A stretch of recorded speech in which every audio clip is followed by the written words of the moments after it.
এই মাত্র আমি আমার শোরুম থেকে বাড়িলাম, আমি আইতাছি। কিরে রাজীব তুই? তোর এত বড় সাহস, স্যারের নাম ধরে ডাকস? তুই চিনো শুনিকে?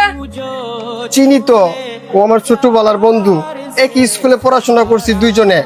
ওর নাম রাজীব। অনেকদিন পর দেখা হয়েছে তো, তার জন্য ডাক দিছি। তো স্যার আপনি আমার শুধু শুধু থাপ্পড় দিলেন কেন? তোরে কি আমি শুধু শুধু মারছি? তুই যে শোরুমে চাকরি করতেছস, এই শোরুমটার মালিক উনি। আর এমন শোরুম এই শহরে 10টা আছে তাইনের। আচ্ছা ঠিক আছে, আমি এখন আইতাছি। এই ম্যানেজার সাহেব চলো।